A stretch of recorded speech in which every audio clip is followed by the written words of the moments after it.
Okay, great. So let's move forward. Welcome to today's MSU Wonderlust presentation on audio forensics in 2020. MSU Wonderlust has been offering engaging, thought-provoking, lifelong learning programs for its members and the general public for 18 years. And the organization joined Montana State University about 3 years ago. So we're thrilled that you've chosen to join us today and encourage you to become or renew your membership in support of Wonderlust's ever-expanding lifelong learning programs. Thank you again for dedicating this time to join us. Today's speaker, Rob Maher, is a professor of electrical and computer engineering at Montana State University in Bozeman. His research and teaching interests are in the area of digital audio signal processing, audio forensics analysis, digital music synthesis, and acoustics. He occasionally serves as an expert witness in crime and civil court cases, and he is the author of the book, Principles of Forensic Audio Analysis. In his spare time, Rob enjoys music, hiking, both road and trail running. He's a board member of the Baroque Music Montana, past president of the Wind Drinkers Running Club, and a member of several amateur music groups, including a cellist for the Second String Orchestra. Rob, I'm surprised you have spare time reading all that. So today, Rob is here to share with you his personal and professional insights on audio forensics in 2020. So welcome, Rob, and we are both thankful and honored that you've chosen to join us today. Well, thank you, Bobby, for that very kind introduction. Are you hearing me okay? I'm hearing you great, and I will sign off. I'll pop in if anything goes awry. Okay, great. Well, it's so nice to have the experts involved in putting this on. So welcome to everybody. It is a pleasure for me to be here today. I was pleased to be invited to give a presentation, and as you can imagine, it's always easy to talk about things that you love, and music, audio, anything to do with acoustics is things that I really like. So welcome on behalf of Montana State University. As many of you know, we are a land grant university, so we're involved in teaching and learning, research and discovery, and outreach and engagement. And I was reflecting on my talk today was really about all of those things. I'll be hoping to teach a little bit. I will cover some of the things I do in research, and then we're providing some outreach and engagement today. So very much appreciate that. So the topic is forensic audio. And forensic audio has been around for a while, and I'll talk about several areas that have been around since probably the 1950s, some things that happened in the 60s and 70s, and then, of course, try more to concentrate on some of the relevance here in the 2020 timeframe. As Bobby mentioned, there is a question and answer opportunity. Ordinarily, we would be in the same room and I would be able to see your faces and see who is squinting and who is falling asleep and adjust accordingly. But in this case, please take advantage of that question and answer opportunity. So on this image, the first picture was this orange box called a cockpit voice recorder. This is something you may have heard of. It's often referred to as a black box in a commercial airliner or various kinds of public transportation. There are systems that record with a microphone the sounds that are present in the cockpit. And that would be an example of audio material that might be part of an investigation. On the left side of this picture, you might recognize Richard Nixon, his secretary down below, and a tape recorder. One of the big milestones in audio forensic analysis had to do with the Watergate tapes in the 1970s, and I'll say a few words about that. Many people think of forensic audio in the context of this picture in the lower center, which is a frame from the movie The Conversation, which was about surreptitious planting of bugs and listening devices that would be used in audio, and that's certainly part of it. And then on the right side of the screen, we have the more contemporary examples of sources of audio information that might be used for forensics. Many law enforcement officers are now wearing by rule or by preference a body camera or a memo recorder. Many homes and businesses have surveillance systems that often record audio, and many people now have a doorbell camera or some similar device that's able to make that recording. And we'll see several examples of this as we go along. So right off the bat here, what is audio forensics, or what are we talking about? So audio forensics is one of the forensic science fields, and it has to do with the acquisition, analysis, and evaluation of sound recordings. These recordings are not the normal type of entertainment recordings that you might be thinking of. These are recordings that may ultimately be presented in court or in some official venue in a way that's more analytical or more scientific. So other forensic sciences might include DNA analysis, trace evidence from a crime scene, fingerprints, interpreting the tool marks on firearm cartridges. Those sorts of things would also be in the forensic field. So audio forensics deals with the audio examples. There are three primary concerns for examiners in audio forensics, and those are authenticity, determining if the recording has been tampered with or is what it is represented to be. Enhancement. Many times the recordings are obtained not in a nice studio with carefully placed microphones, but in some situation where it may be present with a lot of noise or distortion, and there may be a need to try to enhance the quality of the recording for use in court or other types of interpretation. And the third area is the area I primarily work in, which is the interpretation and documentation of the information available in that audio recording. Now, many of you may watch on television or hear about movies and TV that have work with various forensic sciences. And as you might imagine, the Hollywood version of audio forensics may be a little different than what we have in reality. So for instance, you may be familiar with a movie from 1993 called The Fugitive. And it's a movie about audio forensics, among other things. But I wanted to play a little snippet of an example from that movie that you might have heard before. I might be crazy, but that train sounds like an arrow. St. Louis doesn't have an elevated train. How do you know it's an elevated train? Yeah, I think he's right. I lived under an L for 20 years. Oh, well, then you can explain the difference in the sound of an elevated train as opposed to a train that's running along the ground. You must have ears like an eagle. Play that back. I want to hear the sound of an elevated train. All right, wait a minute. Now, what cities have L's? New York's got an L. Philly. We do. We got an L. Milwaukee's got an Hold it L. right there where the lawyer says that he sounds guilty. There's bells in the background. There's a guy on a PA. I want to drop everything but the guy on the PA. Can you do that? Yeah, I'll try it. Walter, this is Richard. Yeah, right there. What's he saying? Sorry, next stop. Sound like next stop. Do that again. Next stop.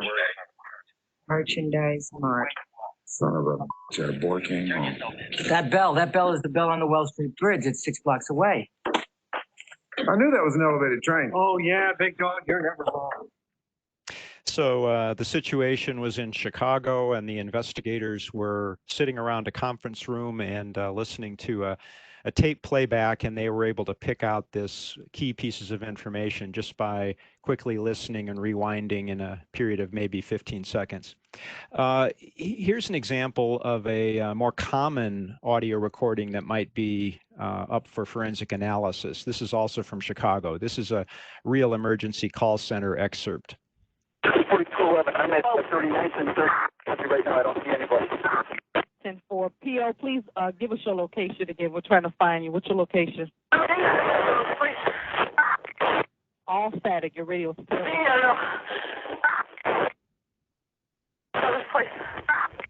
30. Try it again. So in a real example, often the interpretation is not going to be done easily in a conference room with a bunch of people sitting around.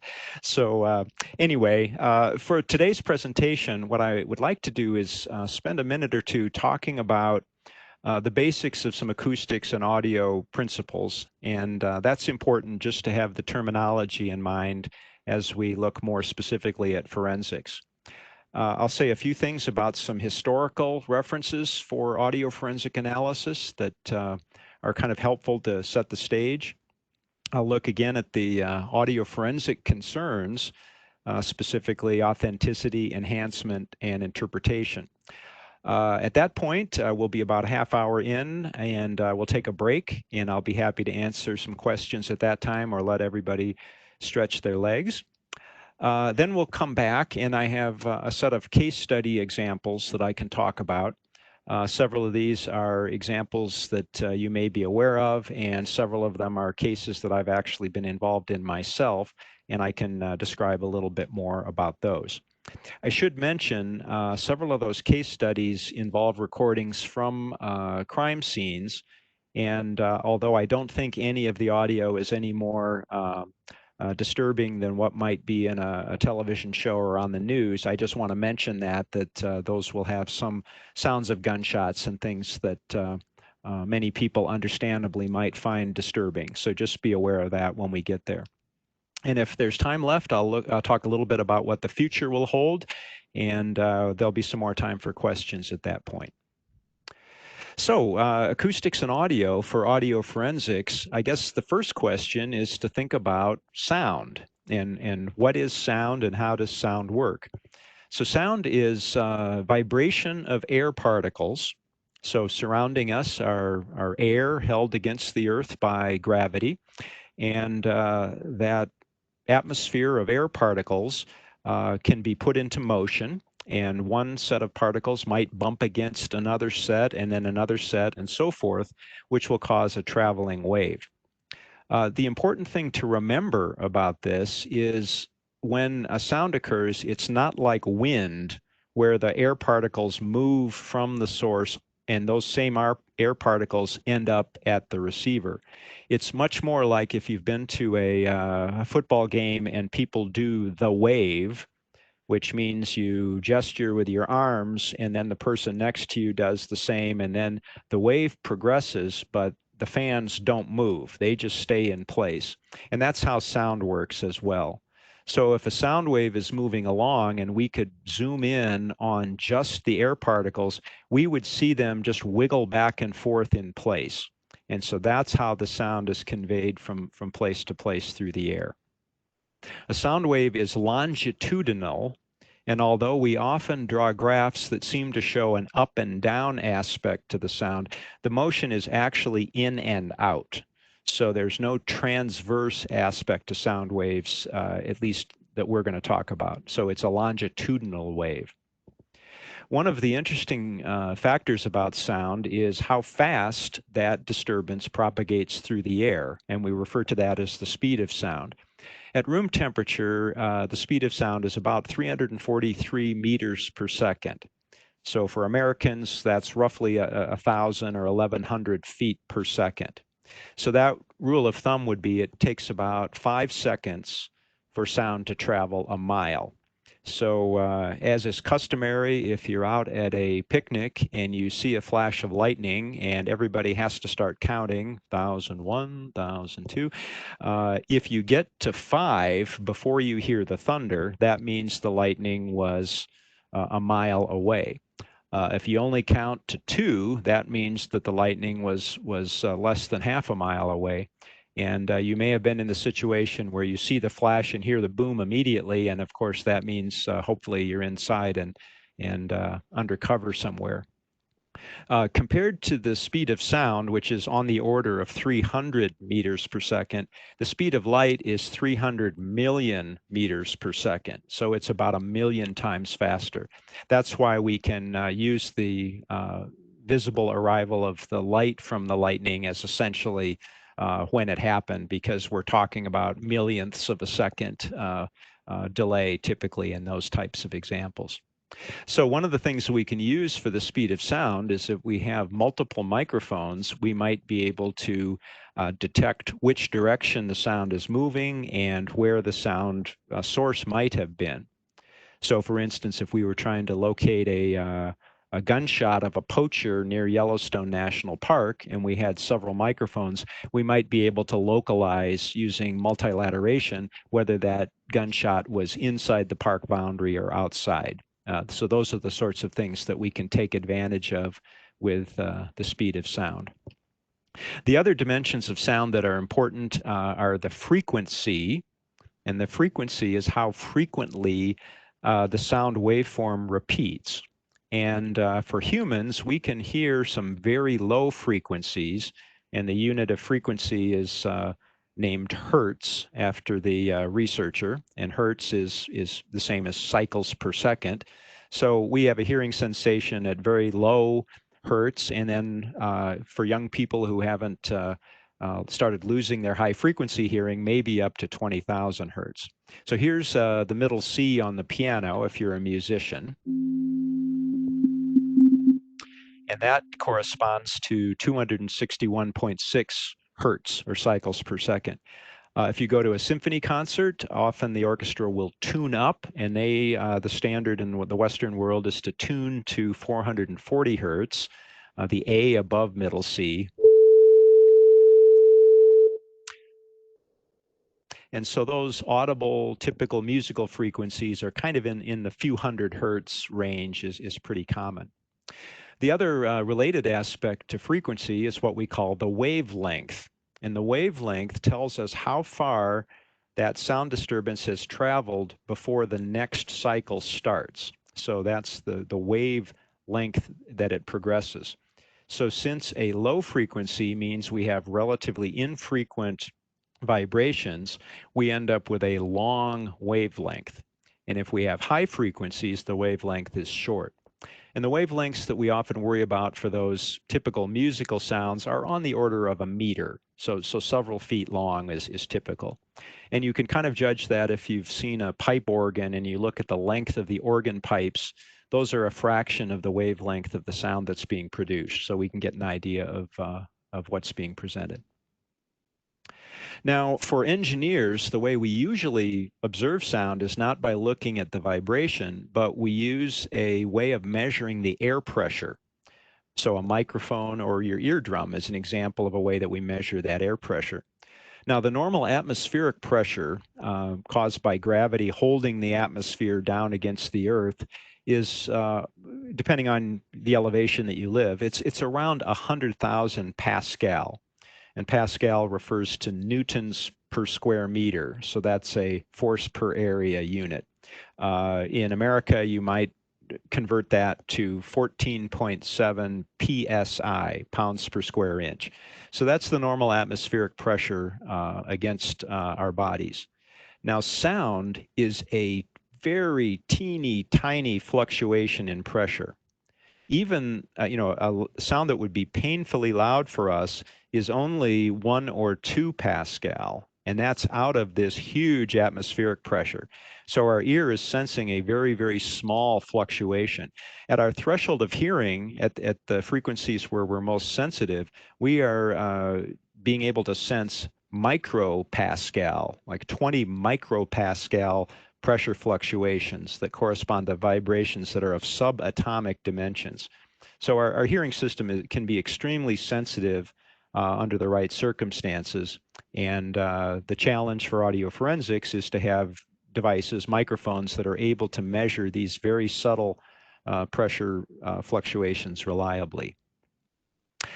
Okay, so that's just a quick introduction to sound. In the fall, I teach a course at the university called Science of Sound, and we spend several weeks going over that material, and there are whole books written on it. So this is just a glimpse. Let's look at a little bit of history of audio forensics as we go along here. So probably the first case that people who work in audio forensics refer back to was a case from 1958 In 1958, the use of tape recorders was still pretty unusual and was not widely known in law enforcement or in court cases.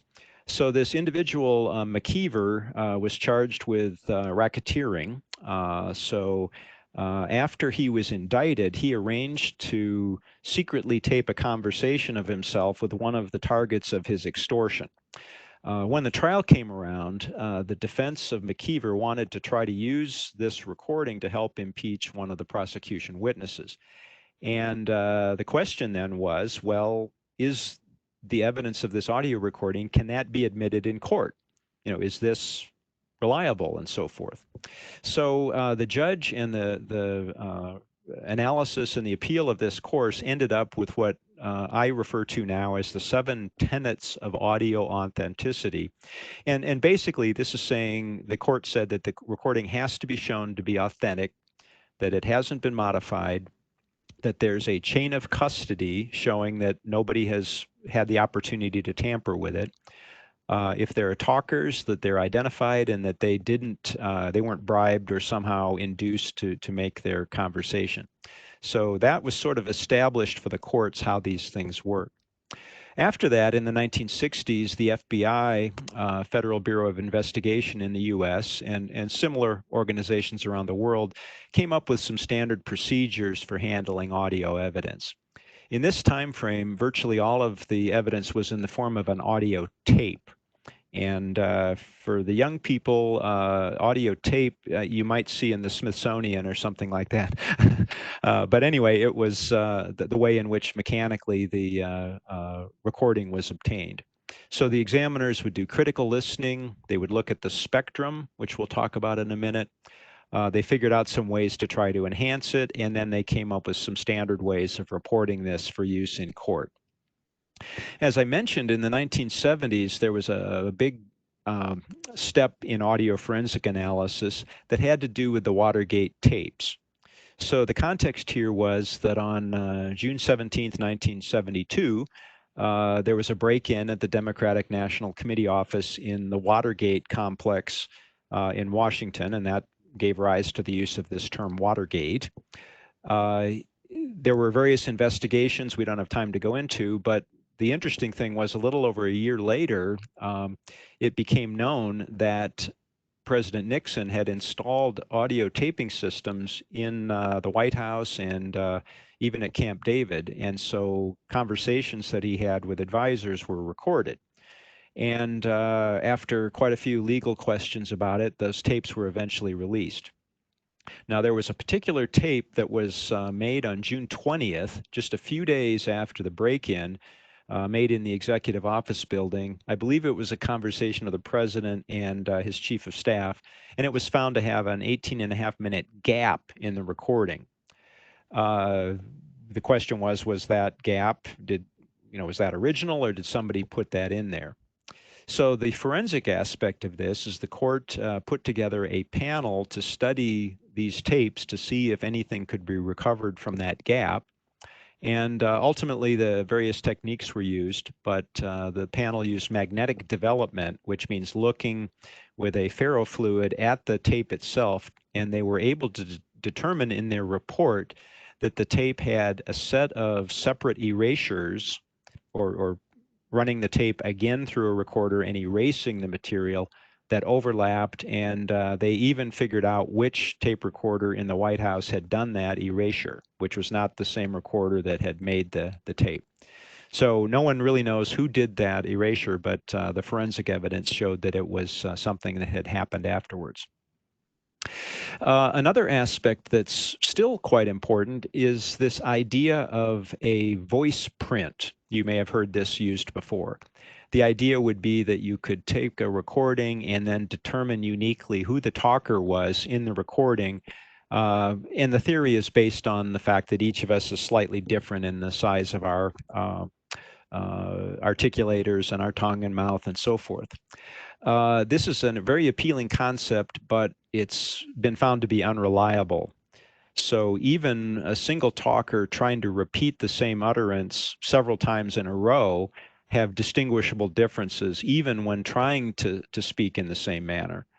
So the FBI had a panel from the National Academy of Sciences look into this, and basically they ended up saying that it's not going to be very reliable to do this. So it's important for the court to understand that it's not going to be possible to get a, unique identification out of voice identification. And we'll talk about that a little bit in the examples later. Okay, so why is audio forensics important today? I think the big change recently has been that in various incidents nowadays, it's very common to have multiple recording devices present. Law enforcement has had dashboard camera systems that also record audio in the cabin of the vehicle. Many officers, as we know, are carrying body cameras or wearing them. Memo recorders, the radio conversations are recorded, including 911 calls. There are many of these private and public surveillance systems now that are becoming quite common. And of course, there are bystanders who will nowadays routinely pull out a smartphone and make a recording of video and audio at a scene. And so there may be lots of this evidence that is of interest to an investigation. Typically, these devices are kind of ad hoc, meaning they aren't synchronized or localized in any particular way. So an audio forensic examination nowadays, the examiner is going to try to understand the circumstances of the recording, to understand the nature of the evidence. He or she will make sure that the recording is the best available copy and hasn't been through some additional process, and review the chain of custody. Then we'll perform essentially the techniques that the FBI pioneered in the 1970s of analyzing the sound and then ultimately preparing a report for use by the court or the investigators. So the first major concern of forensics was authenticity. And authenticity, as you might expect, means that the recording is determined to be complete, that it is consistent with the stated circumstances of the recording and hasn't been tampered with. So the audio forensic examiner is going to look for signs of any kind of tampering or other inconsistencies that might indicate that there's a forgery. An important consideration is that a very skilled forger may be able to make an audio recording that, for all of the ways of observing it, may appear to be authentic. So a forensic examiner really is only able to detect and point out shortcomings, and just because none of those are found does not necessarily mean that the recording is authentic. So the court always has to be able to judge the reliability of this evidence along with the other things. So here's an example of an audio recording. Let me play it. In the course of a December tour in Yorkshire, the upper portion of this figure, the green up here, is the time waveform. This is a recording from a microphone of the fluctuating pressure that our eardrum might pick up to listen to the sound. And so that covers a period of about 2.4 seconds in this example. And I've manually put in the words that the individual is speaking. The lower portion of this, kind of the red part of this, is a figure that's called a spectrogram. And the spectrogram is a special graph that has time along the horizontal axis, the abscissa here, just like the time waveform. But the vertical axis is now frequency. So by frequency, we mean the variation and how fast the sound pressure is changing. So in this special graph, if we pick a particular point, we can say at that particular time, at that particular frequency, the brightness of the picture is showing us how much sound energy is present there. The stripiness of this, if you see all these little stripes, that's because the part of the sound that we're listening to there is a harmonic sound, and we're seeing the fundamental frequency and then what are called overtones. They are the higher components of the sound that are present. So for vowel sounds, we see those stripes. For consonant sounds like the T in tour, we see this vertical band here of just kind of a noise. And this is what's called a stop consonant because the sound goes away right before the sound tour comes out. And so we can see that in the spectrogram. So the combination of these is the way the examiner might look for things. So let's say we wanted to take out the word tour from this recording. So I'm going to go in there and just pull that portion out. In the course of a December in Yorkshire,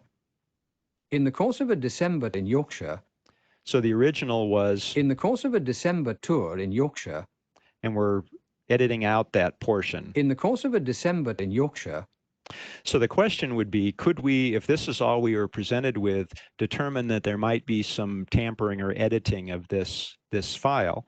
And if we look very close here, you might notice that there's a vertical band here, this little noise burst that's happening right around that boundary. And because that noise isn't associated with a fricative or like a sound like sh or k, t, k, b, that would be suspicious. We would say, well, that's interesting. There's an abrupt transition there. And so that might be an indication to the examiner that this had been tampered with. And if you listen to it, you can actually hear that if you listen carefully. in the course of a December in Yorkshire, There's a little click right before the in Yorkshire. in the course of a December in Yorkshire, Now, if I had done a better job of editing this, that might have been not as apparent.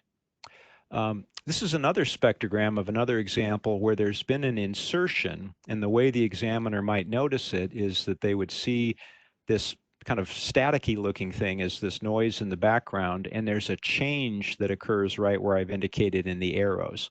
These little tones, which are indicated by the horizontal lines, disappear, and the texture of that noise in the background disappears, and it looks like perhaps something has been inserted here that wasn't in the original recording. So those are the ways that authenticity might be determined.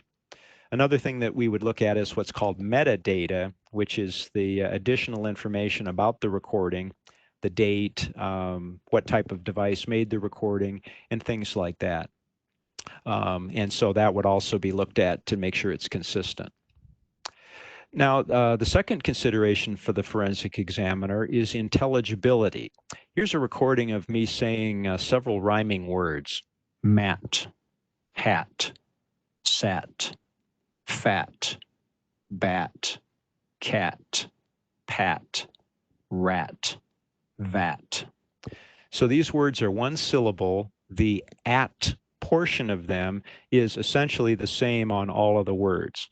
The only difference is that initial consonant sound. So our ear is able to distinguish this s of sat versus the b of bat. And you can see in the spectrogram that those differ.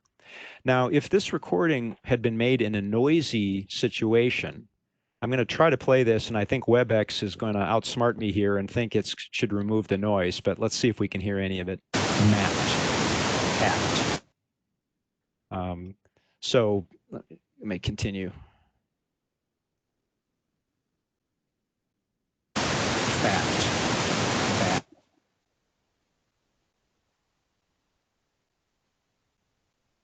That may have muted so you couldn't hear it. But now with all of the noise that's been added into this, you can see it's obscuring a lot of the sound, and it might be hard to tell the difference between cat and bat and pat and rat, and those are certainly different meaning to those words. So what we would try to do in the process is I've taken that noisy recording and now enhanced it by trying to extract the segments of the signal that appear to be speech-like, and here's what that sounds like. Mat, cat, sat, fat, bat, cat, rat. So that it sounds more like speech, but you're still hearing a lot of burbles and gurgles, and it's still perhaps easy to tell the difference between fat and bat, but again, cat, pat, rat, as far as the spectrogram in our ear goes, are still hard to do. But the enhancement would try to remove the noise and retain the speech to the extent possible. Okay, so I've been talking for a little over half an hour, and this would be time for a break. I hope this has been appropriate for what you were expecting. I think Bobby will see if there are any questions at this time, and then we can take a break for a few minutes, and I'll let her take back control.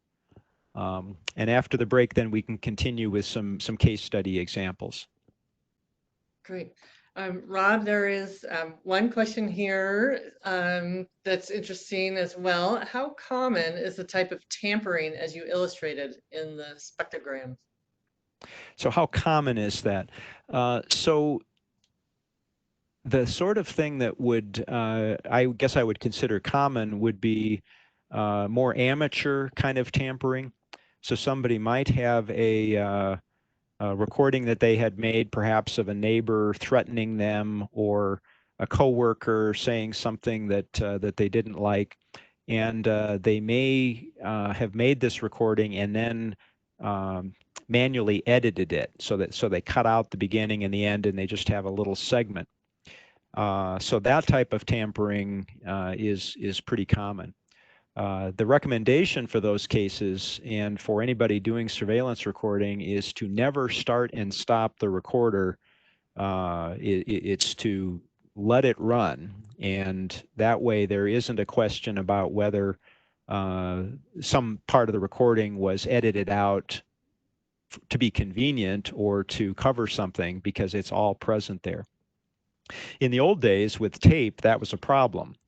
It's a little like with cameras. We used to be very worried about how many frames of film we had in the camera, and now, of course, we generally have so much memory you can take multiple shots. The same thing with audio surveillance. It used to be very concerned that you'd run out of tape before the end of the session, but now the recorders can record days, weeks, months, even sometimes continuously, and that's the recommendation. Another question: how sorry, there's a little typo here. I'm trying to read through it. I think the question is how common or how numerous are audio forensic professionals? Is this something that someone would get called on? You know, or are you one of many or one of few? Oh, yeah, that's a very good question. So there are people who specialize in this work and advertise their skills. Some of the major law enforcement agencies, including the FBI, have specialists that they hire specifically for this information. The National Transportation Safety Board in Washington has experts who deal with the flight voice recorders, cockpit voice recorder audio, and other matters. So there are certainly people who make a living just doing this sort of work. There are other people who are involved in audio engineering who kind of do this on the side. So they may be working in audio production, and then occasionally they work to enhance a recording or provide some advice on a surveillance system. There's also now an industry, many people who are making these surveillance systems, the body cameras, the voice recorders, the home surveillance and monitoring systems. Many people have these devices that manufacturers make to interpret speech, and so there's related audio work that goes on in those areas. So right now, I don't think that there is a specific degree in audio forensic analysis, but there are some educational organizations that offer certificates or specialized training. Okay, we have about 2 or 3 more questions here. One is for clarification. When you said that speaker identification is not longer considered reliable, were you specifically referring to voice prints or oral spectrographic method? And are you also including automatic speaker recognition? This is obviously someone who has a little background in this. Yes, it's a good question. I was referring to what is known as the oral spectrographic method, which is the customary way in which a forensic recording would be analyzed. Typically, if there's a dispute about the identity of a person speaking in a recording, maybe they're accused of saying this threat, and they say, well, that's fine, but that's not my voice.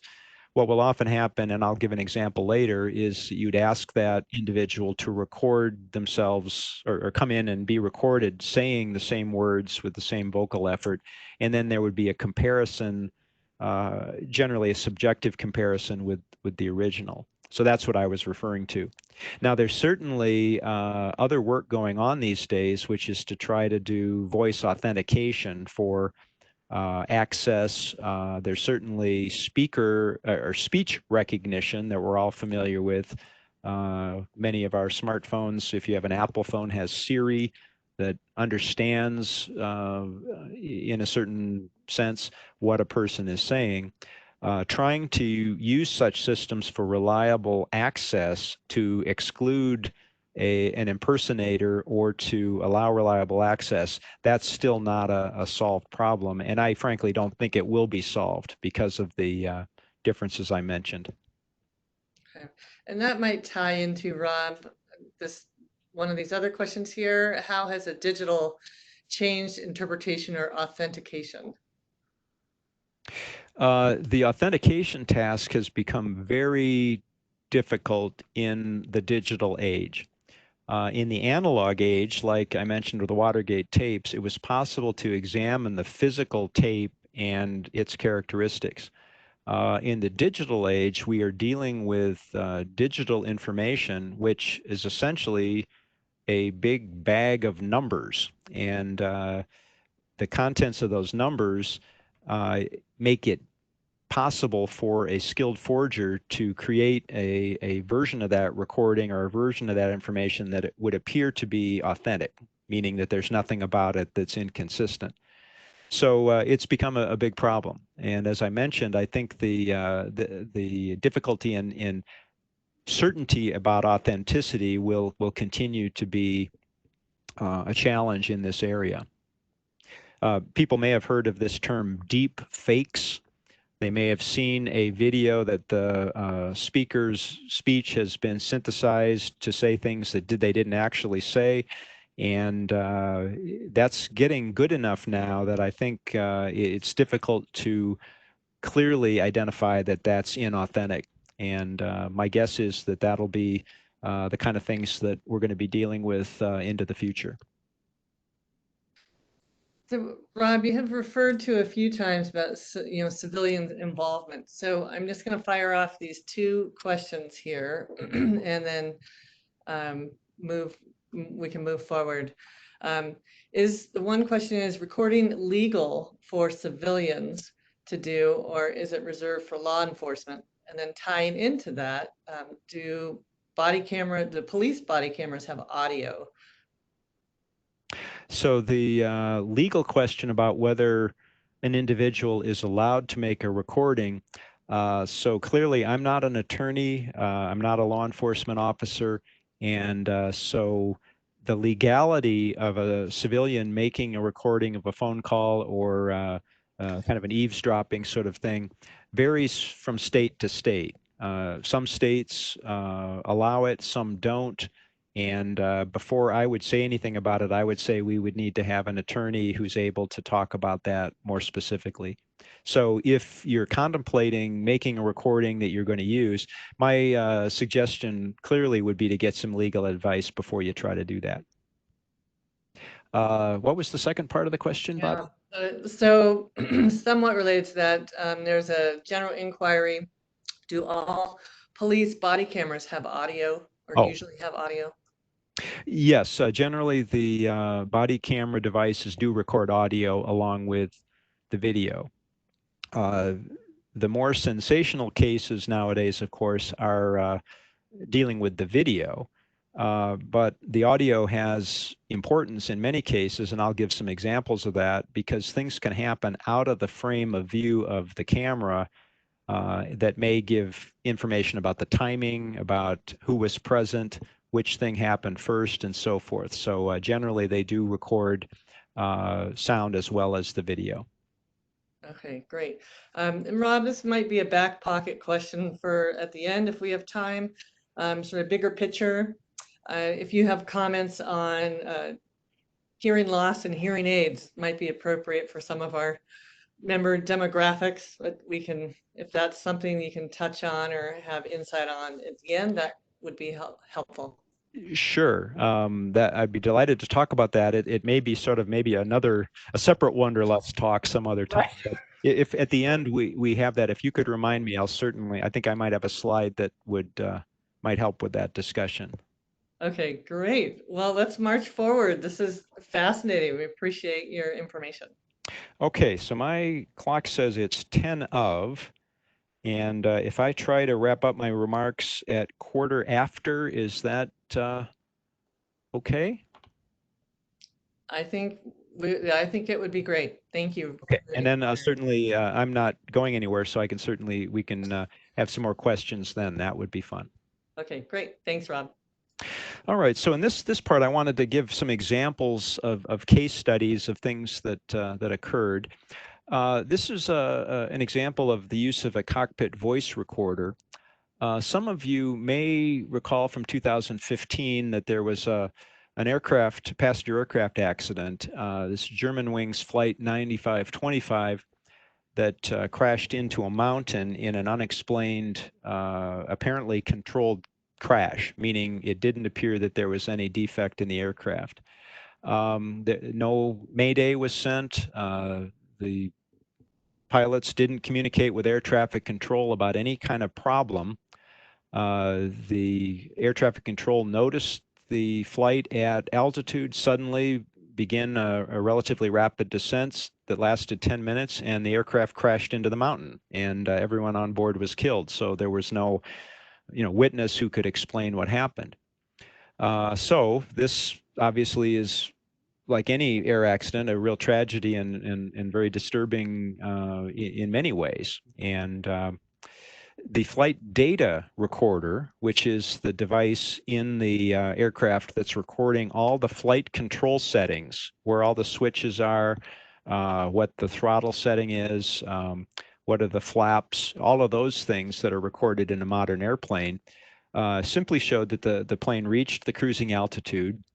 It was detected that the pilot had left the cockpit, leaving the co-pilot alone, and the suspicion was maybe the pilot was simply using the lavatory. The co-pilot then locked the cockpit door after that. And so then the question was, well, what happened? So the flight data simply showed the aircraft descended under control and crashed.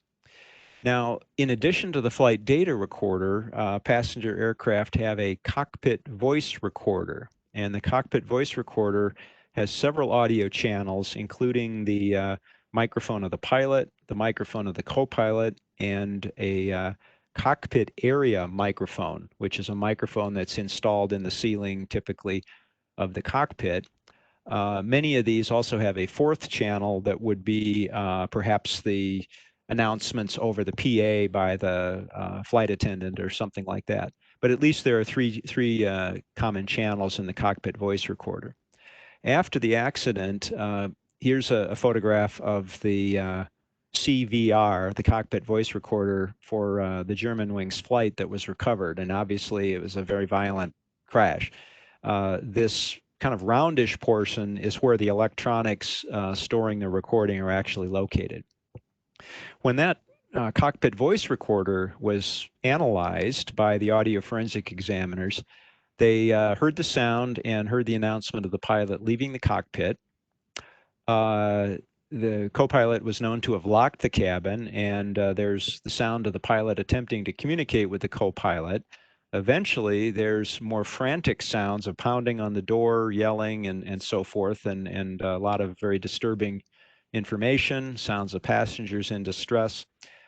During this whole time, the co-pilot, who was presumably in the cockpit, didn't say anything.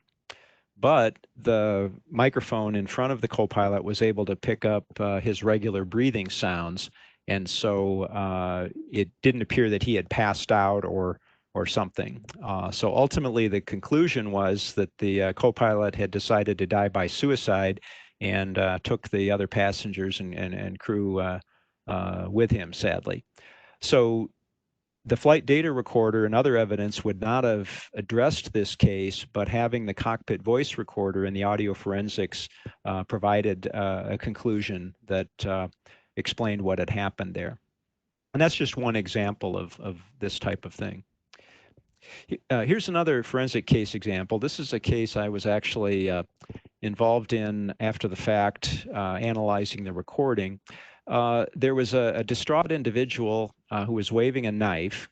The law enforcement officers showed up, and I think there were maybe a dozen police on the scene, and one of the officers had a taser, which is an electronic control weapon. This is a device you may have heard about that shoots darts with trailing a pair of wires, and the officer then is able to deliver a shock that is intended to disable the subject in a non-lethal way, ideally.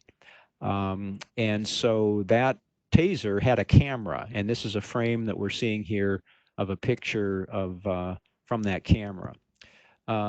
There were several police cars parked nearby, and they had dashboard cameras, and then the cabin microphones that went with the dashboard cameras. Most of these police cruisers, when the officer turns on the overhead lights on the cruiser, the dashboard camera and the microphones automatically start recording, and that was the case here. Now, none of the cars were pointed in a direction where those cameras showed anything of interest. They, just showed, the neighborhood. But the microphones, of course, are picking up all kinds of sounds. Now, unfortunately, what happened here is that the taser was fired, and several of the officers fired their regular guns. And the question from the forensic standpoint was, what happened first? Did the officer fire the taser first, and then the other officers fired their guns, or did it happen the other way? So this is a complicated picture, but so let me explain what we're looking at here. We're looking at what I labeled vest camera. That's the recording from the taser device, and I'm showing the time waveform and the spectrogram for that. And then I've showed 1, 2, 3, 4 of the police car recordings that correspond to this same time interval. So one of the police cars had the windows all rolled up, and so it had relatively quiet recording, and here's what that sounded like.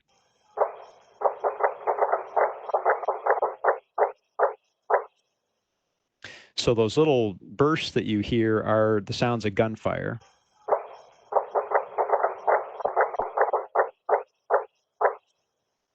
You can see that some of the recordings from the other police cars, that's what's shown down below here, the green waveform goes all the way up to the top and bottom of the frame. And those officers had left their car window open, and so the gunshot was so loud it actually clipped or exceeded the ability of the recorder to obtain it. And then the vest camera, the camera that was right at the scene, this is what that sounded like.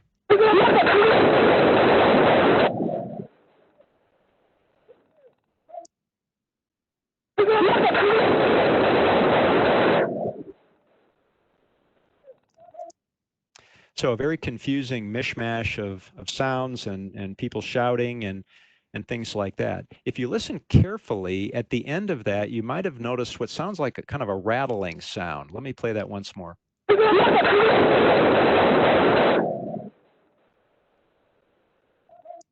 There's that kind of sound. That's actually the sound that's emitted by the taser device if the darts don't actually stick in to the subject. So there's a pulsing sound that lasts for about 10 seconds.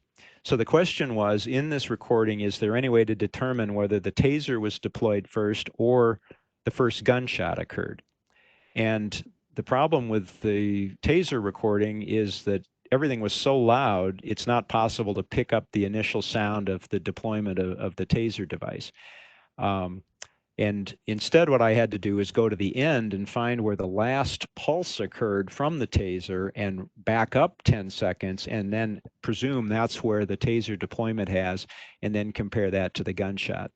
And the forensic finding was that the taser actually was fired after the first gunshot. by a very short time. And I think the rest of the analysis of this case was that what probably happened is one of the officers fired his or her firearm, and then that caused the officer with a taser to jump or be startled, and then fire that one. So again, very sad case, but this is an example of how that audio forensic evidence might help, because the video was not able to determine anything about the sequence of events. Several years ago, I was called by a prosecutor from Cleveland, Ohio, about a very unfortunate case from November 2012. There were two African-American individuals, Timothy Russell and Melissa Williams. They were driving an old 1979 Chevy Malibu in downtown Cleveland. The later investigation indicated that the vehicle apparently backfired, but the police thought that somebody in the vehicle had fired a gunshot. There was a high-speed chase that ended up out on the highway and eventually involved, if you can believe it, 62 police cars from various jurisdictions chasing after this fleeing vehicle, and ended up covering 22 miles. Eventually, they cornered this vehicle in a school parking lot, and the circumstances of what happened next are not completely known, but 13 of the officers on the scene ended up firing a total of 137 bullets, that they had to count all of them, and the occupants of the vehicle were killed. And one officer in particular is known to have fired and reloaded his gun and did a total of 49 shots. And particularly tragically, the occupants of the vehicle were unarmed. There was no indication at all that they had taken any shots at all. So in this case, one of the officers, the one who had fired 49 rounds, was charged with 2 counts of voluntary manslaughter. The difficulty in the case was that the other officers involved generally refused to testify, so they wouldn't give testimony against their fellow officer. It turned out one of the 62 vehicles involved had a dashboard camera. It was pointing in a direction that didn't show what happened, but the audio was picked up. So the forensic question the prosecutor said to me was, can we determine the timing of when the shots happened and what the circumstances might be, based essentially solely on that recording? So I received the audio of that incident and eventually had to testify in the trial. And this is, again, a complicated spectrogram showing this incident. There's a set of gunshots, and in the spectrogram, if you look at these little vertical stripes, those correspond to the bang of the guns. There's, if you look at the sort of up and down thing, there's a siren of an approaching police car that's visible. One of the officers says shots are fired at one point. Car door closes. And then there's a gap here. And that gap became very, very important, because after the first barrage of shots, then there was this sort of stall, and then there was a set of 15 shots that are attributed to the officer who was charged. And the question was, if the officers who fired first here were justified, but the officer who fired these later shots was not, was there enough time between the first barrage and the second barrage for that officer to have judged that the threat had been taken care of? And so that ultimately was a key piece of the trial that the judge had to use.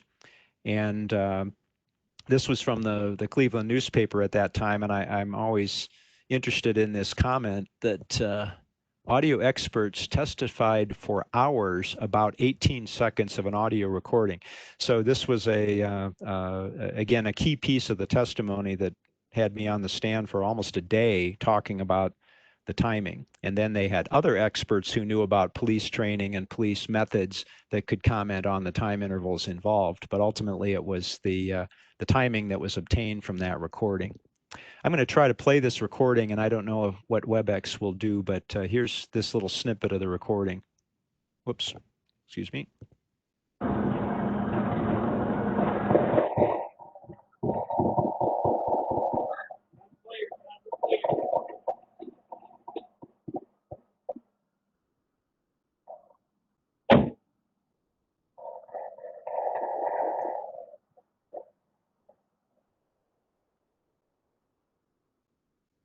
So again, very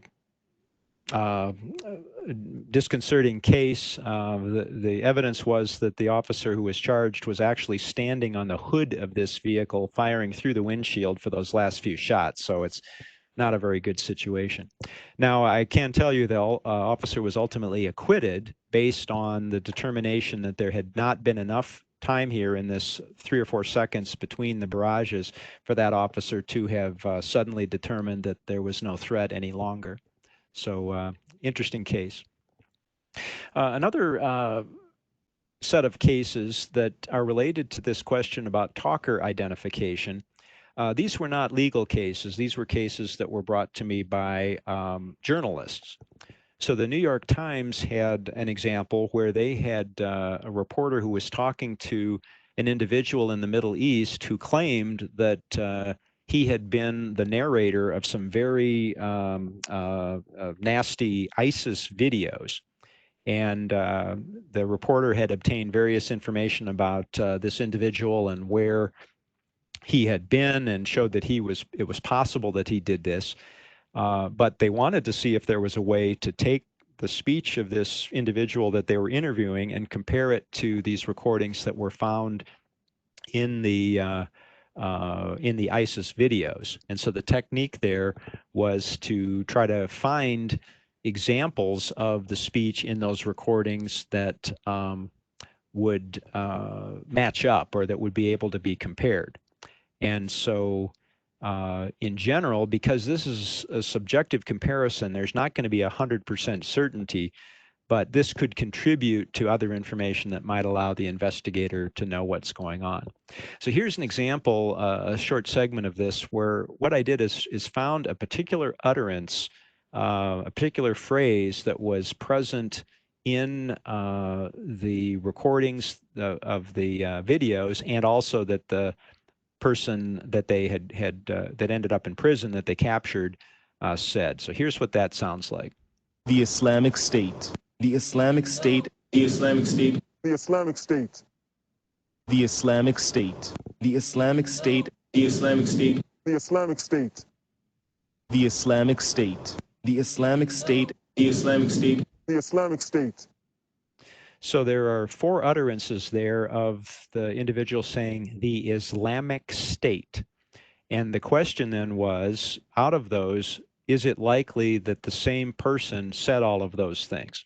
And keep in mind that in one case, the person was recorded in a jail cell in Jordan, I think. And in the other case, it was on the soundtrack of a video possibly made months or years beforehand, under different circumstances, with different audio processing and so forth.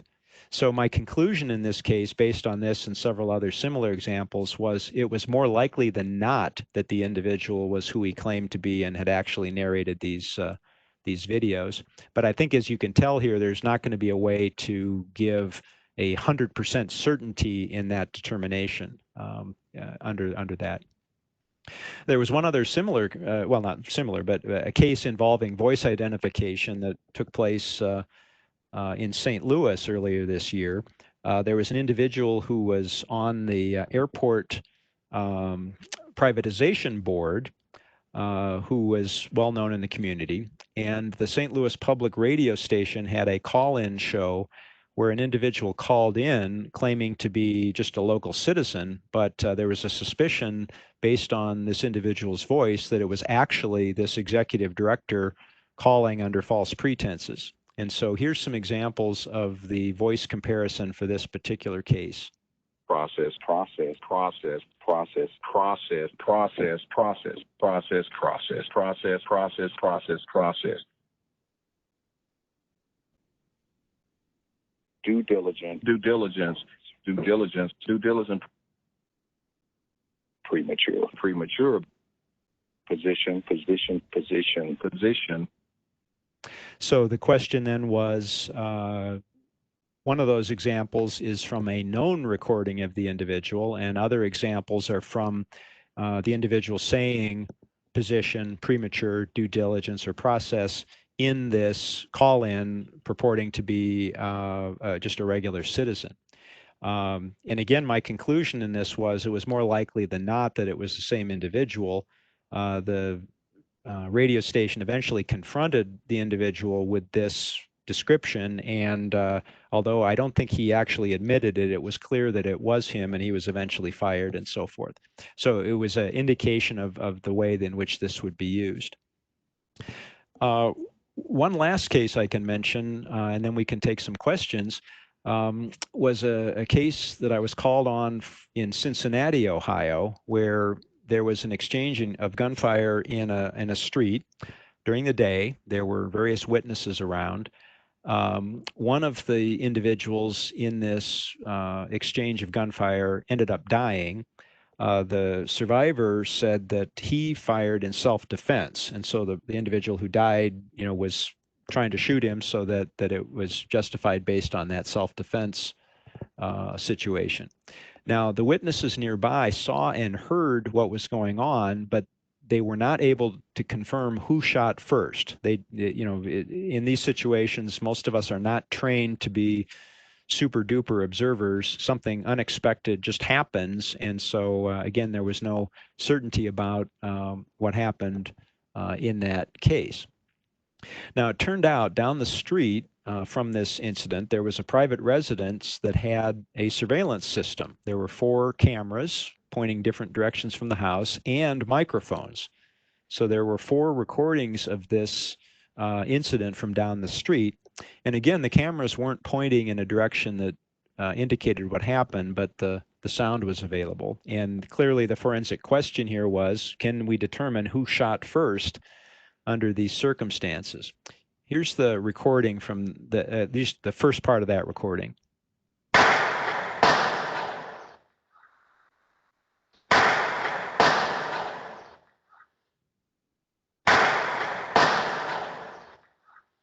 So we can hear 2 gunshots, and if you listen carefully, they are slightly different audibly. There's a person down the street who expresses surprise or says, wow, or, hey, or something like that. And the other thing I've indicated here with this little arrow is there's a distinctive echo. So this additional sound that occurs after the first gunshot. There's a little bit of that in the second one, but not as much. It's much more distinctive on the first shot. So what I did was look at the circumstances of how this worked. So the microphone was located at a residence down the street here. The shooting location was known based on the witnesses and the ejection of some spent cartridges. And it was known that the individual who perished was facing south, was pointing in the down direction in this chart. And the gun number 1, the individual who was on trial, was facing north. So there was no dispute about that. So what I did was to try to determine between the onset of this gunshot and the appearance of that echo, what would explain that acoustically in this scenario. And doing that, I was able to determine the distance from the shooting location to a large building at the end of this T intersection, and the sound reflected from that and reflected back to the microphone. And sure enough, that corresponded at the speed of sound to the time delay from the shot to where that echo occurred. So the question would be then, well, why would one of the gunshots have a prominent echo and not so much the other one? And that has to do with the interpretation that the gun that's pointing in the direction of that large building, the sound of the gunshot is much louder in that direction. And so it's more prominent in the recording. So even though that gun is not pointing toward the microphone, so the direct sound that's picked up by the microphone not be higher, the sound that's emanating down the street and reflecting was louder, giving that more prominent reflection. So my conclusion from the analysis was that gun number 1, the north pointing gun, was the one that fired first, leaving this more prominent echo, and gun number 2 pointing south didn't show that. And it turned out that gun number 1 was actually the individual on trial. So although he had wanted to say he fired second, my inclination or indication from this was that he actually fired first. Now, that didn't preclude his self-defense defense, because if somebody pointed a gun at him, he did argue that he was justified in protecting himself in that situation. There was other aspects to the case, but that's the portion that had to do with the audio forensics. Okay, so I've been talking for quite a while, and let me just wrap up the remarks here. Again, just summarizing that we have these mobile recording devices that are increasingly common, and I think we can expect more of this kind of evidence to appear in various cases. We have the continuing issue with some kinds of evidence that it's possible to have a biased or a subjective interpretation, and so there are lots of interest in trying to remove those issues from this type of work. I want to thank Bobby for helping out and extending the invitation here. My research work on this that I do through the university has been supported by the U.S. National Institute of Justice, particularly in gunshot analysis. And I've had assistance from colleagues here at the university and several students and workers over the years. Okay, thank you. Thank you, Rob. Yeah, how interesting to hear the first part, sort of the history and application, and then specific cases where this is, your field has been pertinent. It was very fascinating. If we have a technical question here, well, first they say it was a great session, thank you. Is specialized software such as BatBox or the tools from STC helpful in audio forensics, or is it something else required? So the question has to do with how is this work carried out? So for instance, I've been showing these pictures depicting spectrograms and waveforms and listening to the sound. And yes, nowadays this work is done typically on computers using various kinds of specialized software that enables the examination and interpretation of the audio evidence. I happen to use Adobe Audition for much of my work, just because I'm familiar with that particular software package. I think people are probably familiar with Adobe Acrobat and Adobe Photoshop and other Adobe products. There are also, for forensics, many specialized products, especially in the area of enhancement. So reducing noise, trying to eliminate clicks and distortion, and there's a variety of commercial packages there for that as well.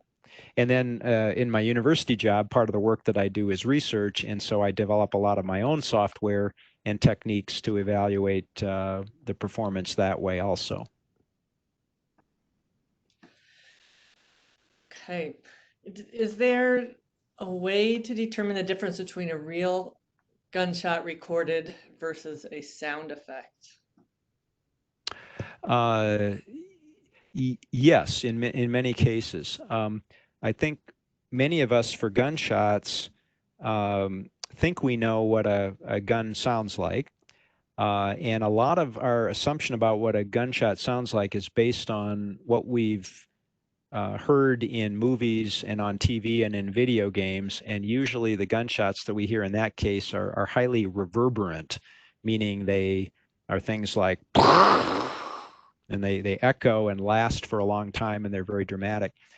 The muzzle blast or the bang of a gun is actually extremely short. It's only a couple milliseconds, a couple thousandths of a second long. It's barely a pop. And so depending on where the microphone is located compared to the firearm, it's going to change the characteristic of the recording. So if the microphone is very close to the gun, it often just sounds like, and in fact, in many cases, the ear witnesses who have heard gunfire will make some comment like, well, it didn't sound like a gun, it sounded like firecrackers, or it just sounded like a pop, pop, pop, because their expectation is that it sounds like what they've seen in a Dirty Harry movie or something like that. And on the other hand, if the recording is from a greater distance away, the recording may be dominated not by the bang of the gun itself, but by the reflections from the buildings and the street and the diffraction around corners and things like that. So back to the question, if there's a recording that's been made and there's some understanding of the circumstances, like where was the microphone located with respect to the firearm, then it's possible to determine in many cases whether that recording adds up acoustically, meaning does the recording match the circumstances in which it occurred.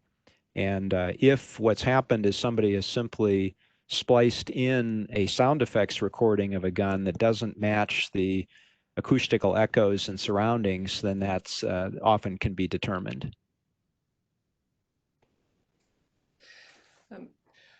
Rob, there's a reference to your activities in court, and the question is, are there, what are the different verbal scales or likelihood ratios that you may use in court? And they quoted you as, you know, when you said more likely than not. Are there other phrases that might be common in your field when you are involved in a court case? Yes, and again, not being an attorney, the cases that I've testified in, I've relied on the preparation of the prosecutor or the defense attorney or whoever has hired me regarding the legal aspects of that. But I think most of us are familiar that in a criminal case, the general assumption is that the guilt has to be determined beyond a reasonable doubt. And in examples like what I've been describing here for the audio forensic evidence, usually the expectation is not going to be able to give that level of certainty. So the idea would be to compare the theory of the prosecutor that this individual on trial is the one who did this, or this particular firearm is the one that made that sound, or whatever the case might be, to the theory by the defense, clearly that somebody else did that or some other circumstance actually occurred. So the desire would be to come up with what's called a likelihood ratio, which essentially is comparing the likelihood of those two theories. And for audio forensic evidence, that's often very difficult to do in a scientific way. So what I generally am asked to do is to give a reasonable comparison and explain the methods that I used and the reason that I would come to a particular conclusion. But I virtually never indicate anything about the guilt of the person who's on trial. I simply give my interpretation of the audio evidence, and it's up to the person who's the attorney to make the case, to show how that evidence fits together with the other things. So my role is much more comfortable in that I'm trying to assist the court and the jury, if there's a jury, to understand how to interpret the evidence and how I would examine it. And I'm not an advocate for guilt or innocence of the person. That's up to the attorneys who do that. So as a scientist, I'm giving the scientific interpretation, not that guilt or innocence claim. That was a great clarification. Thank you. Before, just an indication, looking at our numbers here, of how engaging and informative your talk has been. Everyone is still hanging in there, so this is this has been, it's like a movie.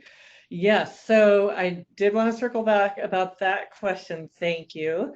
And before we tune out here, I also want to remind people that our travel series volunteer team has been working hard, and we are launching our first online travel series. And it's a 4-part program called Montana Faces and Places. Begins next week with a presentation from Sarah and Jeff King on the 28th and 29th. So if you're interested in signing up for all 4 or one of 4, please visit our website to do that. And it will be, they all will explore different places within Montana that you can then head out on your own and explore. And want to also remind people that this has been recorded, and it will be shared on our website. There's a link to the recordings, and they're all recorded independently. And so any free program that we've recorded will be housed there. Just give us a week or so before you circle back and visit the MSU Wonderlust website. Thank you. And Rob, thank you again for your fascinating, informative presentation on audio forensics. You've definitely redefined what we would have called forensics in the recent past. So we truly appreciate your time and sharing your presentation today. Well, obviously very easy for me to talk about things I like. And I'll just add, Bobby, to what you said, that the existing recordings of some other talks that are present there are quite interesting. And so I do invite people to check out the previous recordings if they've not participated before.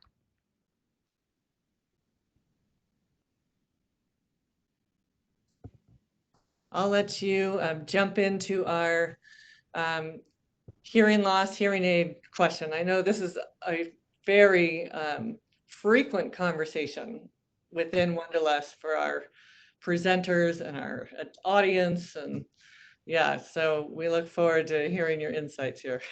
Okay, well, just really quick in a minute.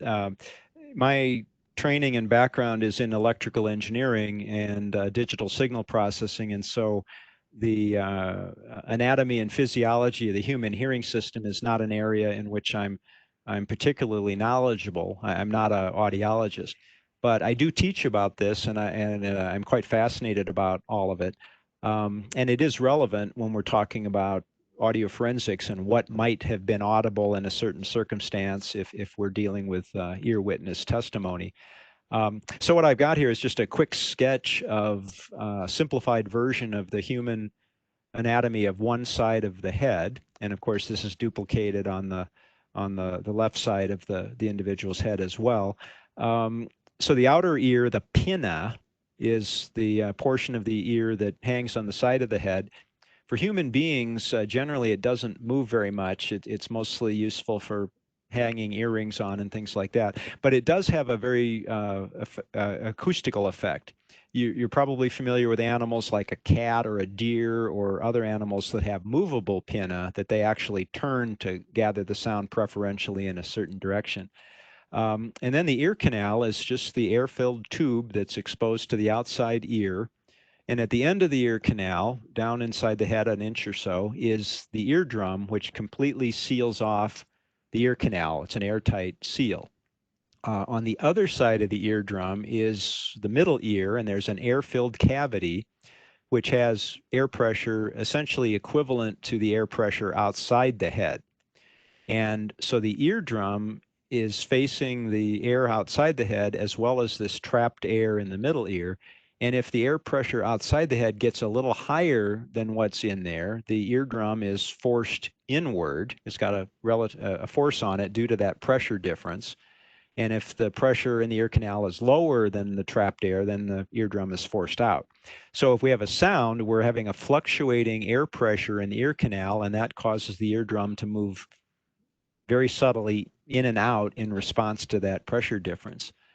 Then there are three tiny little bones. These are the smallest bones in the human body that act as mechanical levers that convert the motion of the eardrum in the air, which has relatively high displacement and low force, down to an aperture that is a membrane that connects to the cochlea, which is the portion of our anatomy that has the nerves in it that actually allow us to hear.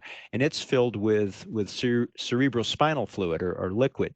So these mechanical bone linkages here are the way our anatomy converts the impedance from the eardrum down to launch that signal into the cochlea. And the smallest muscle in the human body, the stapedius muscle, is actually attached to the stapes, which is one of the bones here, and it is involved in some of our reflex action if we're exposed to loud sounds. And then the last thing I'll mention here is the eustachian tube, which is the tube that allows air to move from the back of the throat to equalize the pressure in the middle ear. So if you've had that impression of your ears popping, it's air moving to equalize and balance the pressure of the middle ear with the outside air. And of course, you notice that if you go up in an airplane or have some abrupt change in pressure, that you can sense that air moving back and forth there. So last point in the question about hearing aids is if you insert a hearing aid into the ear canal, you are really just changing the source of the sound that's going to cause the eardrum to move. If there's damage to the eardrum or a disease or an effect that is causing the ossicles, these little bones, to be affected, or if the cochlea, the nerves in the cochlea are damaged, or anything in the processing up to the brain that's damaged, a hearing aid out in the ear canal is really not able to treat any of those potential defects. And so some individuals now, and maybe some of the listeners, have what's called a cochlear implant. And that's a surgical procedure that actually attaches electrodes to the cochlea. And so that will stimulate the nerves directly. So if there's a disease or problem with the eardrum or the ossicles, or some problem mechanically in the cochlea with the sensory organ, there's a way to sort of bypass that. It doesn't restore what we would think of as normal hearing, but it does allow a hearing impaired individual to have that hearing sense. And anyway, I've talked longer than I wanted to, but there is an entire other Wonderlust talk just about the hearing system.